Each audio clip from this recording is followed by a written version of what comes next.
This is my house. Why is this gate padlocked?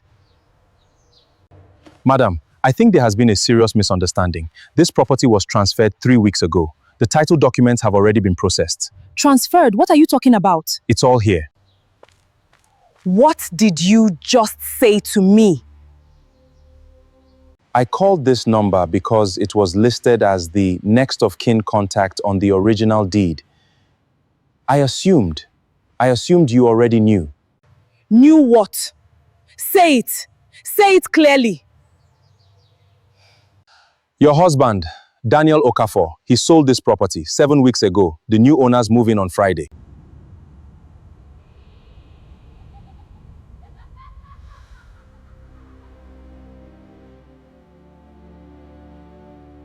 Sandra, what is happening? Why is the gate locked? Where is Daniel?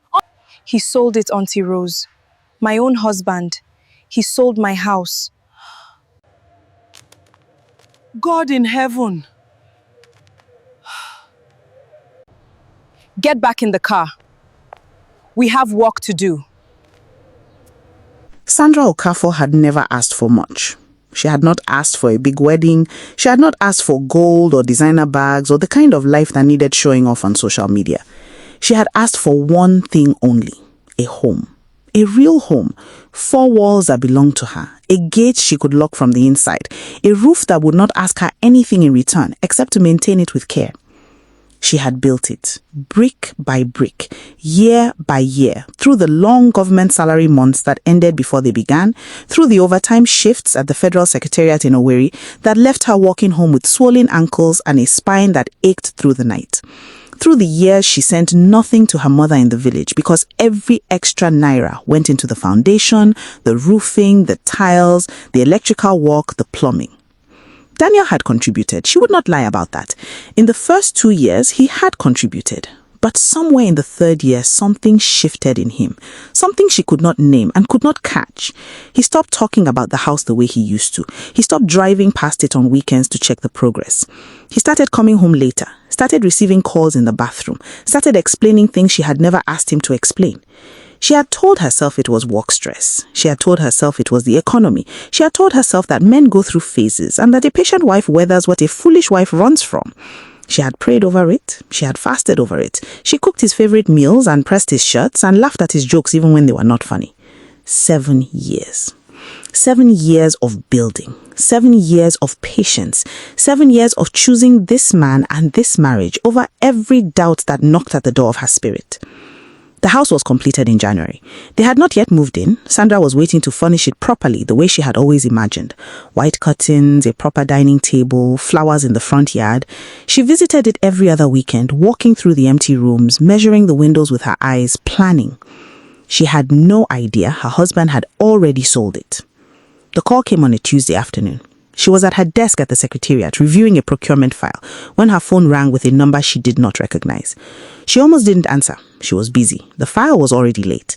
But something made her pick up. Some quiet instinct she could not explain. The man on the other end introduced himself as Mr. Chuku, a property lawyer. He said he was calling regarding the Owerri residence listed under the name Okafor.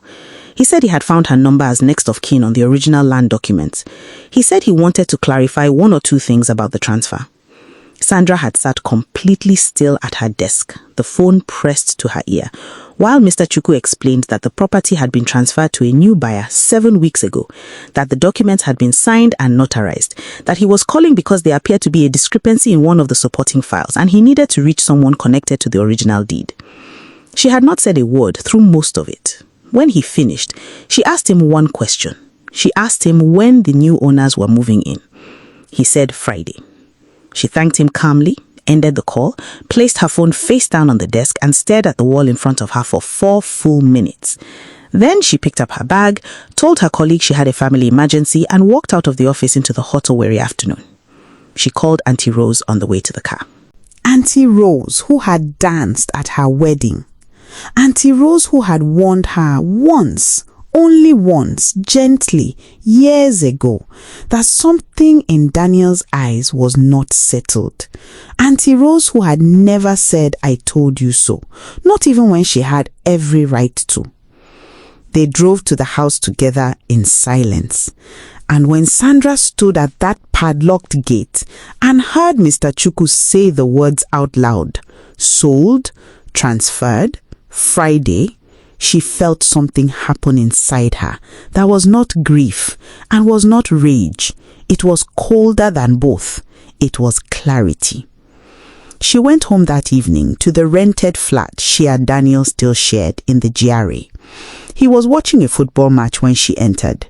He looked up and smiled, the same smile he had given her for 11 years.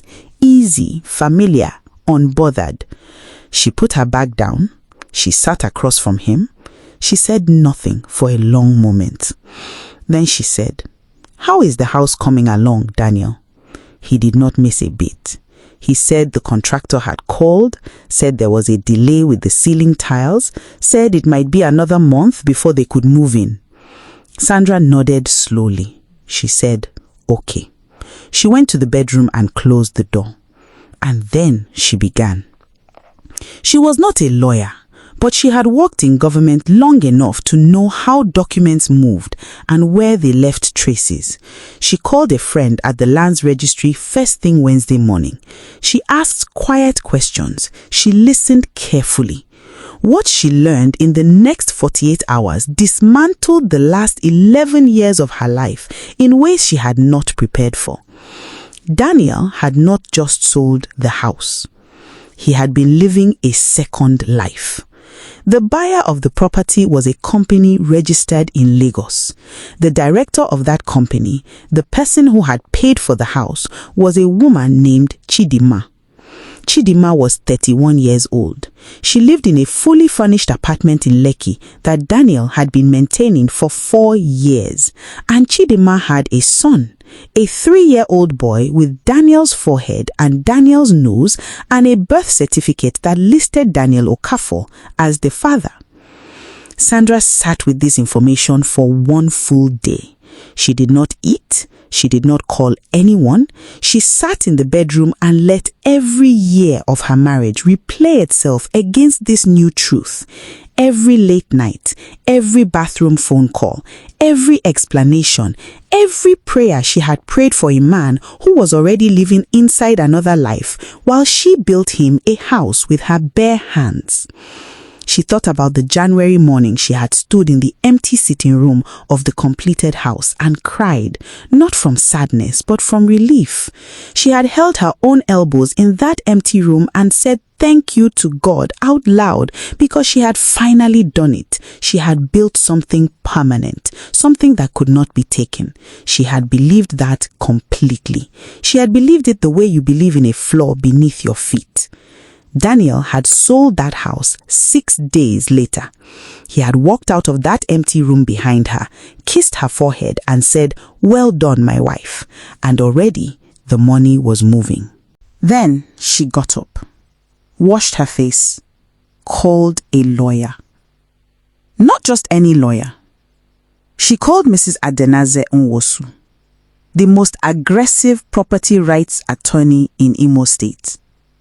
A woman known in legal circles for dismantling fraudulent property transfers with the precision of a surgeon and the patience of someone who genuinely enjoyed watching guilty people sweat. Mrs. Nwosu reviewed the documents and found what Sandra had suspected. Daniel had forged her signature on the transfer deed. Sandra's name was on the original title. Any transfer without her written, witnessed, notarized consent was illegal. The entire transaction was fraudulent. The case moved faster than Daniel ever imagined possible. He did not know what was coming. He came home every evening, ate the food Sandra set in front of him, slept in the same bed, and smiled his easy smile. He thought she knew nothing. He thought she was simply Sandra. Patient, quiet Sandra, who would absorb whatever life handed her and keep going. He did not know that while he slept, his entire world was being legally dismantled. The first blow landed on a Thursday morning. when 2 officials from the Imo State Lands Registry arrived at his office in Owerri and served him with a formal notice of fraudulent property transfer. His colleagues watched. His manager came out of his office. Daniel stood in the corridor of his workplace holding the document with hands that had begun to shake. He called Sandra immediately. She did not pick up. The second blow came the following week when Mrs. Nwosu filed the case in court, and the details, the forged signature, the property value, the receiving company, the director's name, the Lagos apartment, the child, became a part of public legal record. Owerri is not a large city. The legal community knows itself, the church community knows itself, the government community knows itself. By the time the second week ended, Daniel Okafor's name was in conversations he had never intended to enter. His family called. His mother called. His brothers called. People who had eaten at their wedding called Sandra to ask if what they were hearing was true. She answered every call with the same quiet voice. "Yes," she said, "it is true. Every word of it." Chidinma, when the full details became public, quietly disappeared from the Lagos apartment and stopped answering Daniel's calls. The company that had purchased the house dissolved its registration within a month. The property reverted to Sandra by court order. Every naira Daniel had received from the fraudulent sale was ordered recovered. Daniel lost his job. The federal agency he worked for opened an internal investigation when it emerged that some of the funds he had used in the early stages of the property dealings had passed through accounts connected to his official position. He was suspended pending investigation. The suspension became termination. He came to Sandra's door 3 months after the court ruling.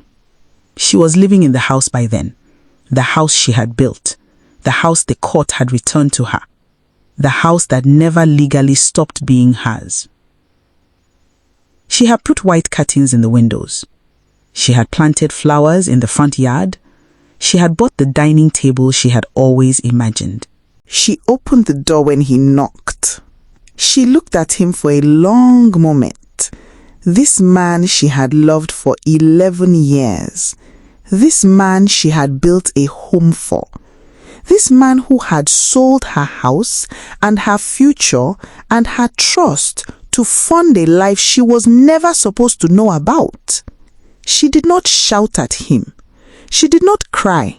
She did not ask him why, because the why no longer mattered. She simply said, "I have forwarded all correspondence to my lawyer. Please do not come here again." And she closed the door.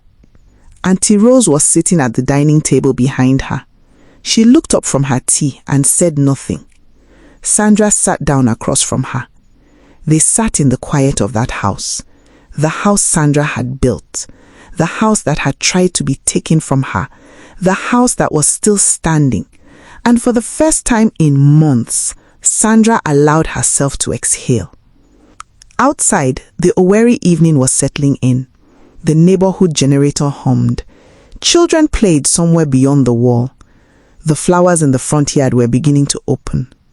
Sandra had not asked for much. She had asked for a home. She still had it, and she had built every single inch of it herself. Now it was only hers. Now every window, every tile, every flower in that yard answered to one name, and that name was Sandra. Was Sandra right to stay silent and plan instead of confronting Daniel immediately? Or should she have faced him the moment she found out? Drop your answer in the comments below. If this story touched you, please like and subscribe. Share it with someone who needs it today. And drop a comment. We want to hear from you. God bless you.